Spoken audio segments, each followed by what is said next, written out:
This is Edward Zabraj, UR16 CS138. Today, in this fourth experiment, I'm going to explain about queue, how to implement a queue in C++ programming. First, I'm going to a queue is a data structures which has two both ends, unlike a stack, which you can insert from one end, and other end we can get the uh, output like that.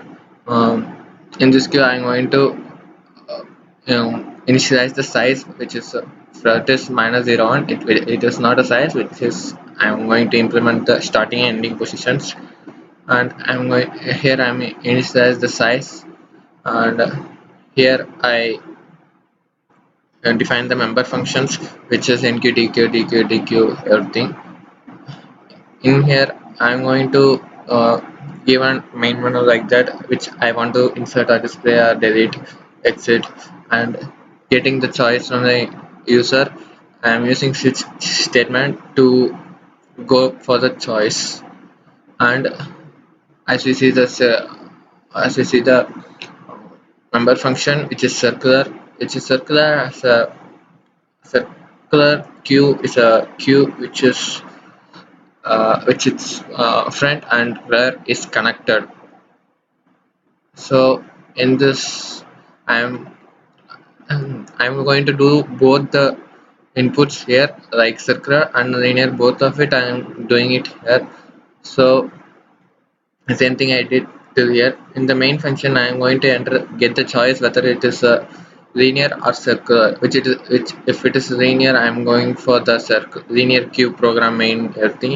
If it is circular, I am going for circular queue programming. In enqueue, this is the pseudocode for enqueue, which is the array. If it is max -1, we can enter. If it is not, we can't enter because it's overfilled, or it is also. So dq, if the front is fully empty, we can't dq because it's already empty, so we can't. This enqueue, I'm going to do this is for the circular queue. The thing is, yeah, I told you, like rear +1 slash percentage of max, which is not a percentage, which is a degree of max. After getting the input, it's going to show overflow because it's full. Um, the same thing I did here also. To display the output, I am using for loop to display each and every input in the queue as an array. Um let's see the output.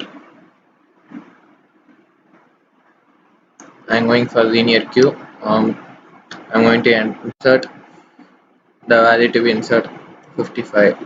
I'm going to insert again 55. I'm going to insert again 44. I'm going to display now. Yeah, the 55, 40, 55, 44. I'm going to delete one. So your choice. So I deleted one item as because it's a linear queue, and I'm going to delete another. So now I'm going to display only 44 is left.